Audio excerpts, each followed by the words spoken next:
may have been told that you need to titrate up every month because that was what the original titration schedule was for most GLP-1 medications.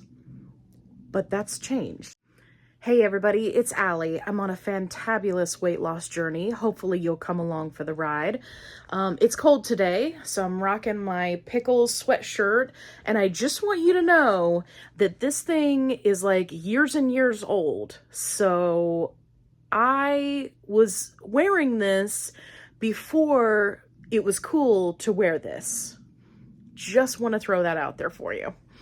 So you've probably seen or potentially heard from your doctor that the original titration schedule that was published by Eli Lilly for Mounjaro and Zepbound is going to be changing. And originally the titration schedule looked like, basically you would be on each dose for at least 4 weeks. And then after 4 weeks, you would move up to the next dose. But it was a minimum of 4 weeks at each dose. And it changes a little bit like as you go up in dosage, but that was the idea. Now that people have been on these medications for a while, the pharmaceutical company is changing their recommendations. And I don't know when the change will become official, but I did hear from a hospital nurse that they are going out, the Eli Lilly reps, and talking to doctors about the new titration schedule, which is exactly what I said it would be. If you are on a dose and you are having results while on that dose, then you stay on that dose until you no longer see results. Now, what are results? Results are decreased food noise.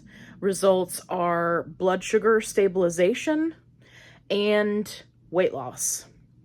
Whether it's, half a pound to, 2 pounds a week, whatever it is, if you are having results, then they were now recommending that you stay on that dose until you no longer have results. The reason is, for all the reasons that I have said in previous videos, which is the longer you are on a specific dose, the more acclimated your body becomes, the less side effects you have. And if you started out as someone who was having more severe side effects, when you titrate up to the next dose, they are not as severe. For example, I started out at 2.5, obviously with Mounjaro, and I did not titrate up to 5 until 13 weeks later. So I stayed on 2.5 as long as I was having results. And I am now on 5, have been on 5, will continue to do this on 5 until I'm no longer having results. So for people like myself who are hyper responders, who respond even at the lowest dose, this is going to be great because it's going to eliminate that additional pressure from your physician for you to titrate up for essentially no reason if you're having success on the dose that you're on.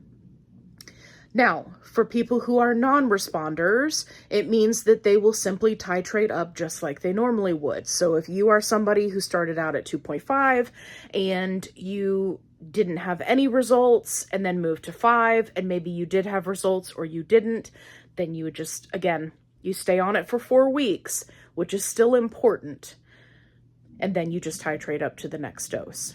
So the reason why staying on it for 4 weeks is important, and I know that there are always people posting in the support groups that are like, I'm on my second dose of 5 and I'm not feeling anything. Every week that you are on these medications is different. This is not like taking a blood pressure medicine or a birth control or another medication. Each week, your injection site is different. The rate of absorption is different. If you're rotating injection sites, right? Thigh, back of the arm, torso, then you're going to have differences there. Like, there are a lot of factors. And as your body becomes more acclimated to the medication, it is safer for you to move up. There is no reason to make yourself miserable by trying to skip out on doses, right, to then move up faster. I think that with some of the requirements that insurance companies are requiring for the weight loss version of these medications, for example, for Tirzepatide, that's Zepbound, it will be more likely that people will try to titrate up faster who are non-responders so that they can lose weight and meet those arbitrarily set goals. So I think in that instance, it's going to be a little problematic, but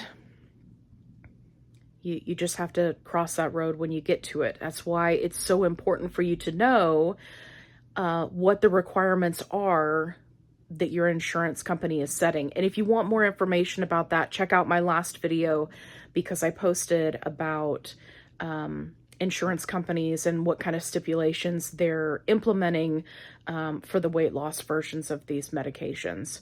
So, yeah, so titration schedule changing, right? The companies are starting to catch up with everything that we've been saying all along, which is, if you're having success, don't mess with it. Stay where you're at. So I hope that you found this video helpful. If you did, make sure you give me a thumbs up. Consider subscribing. I'd love to have you along for the ride. And as always, be kind. Rewind.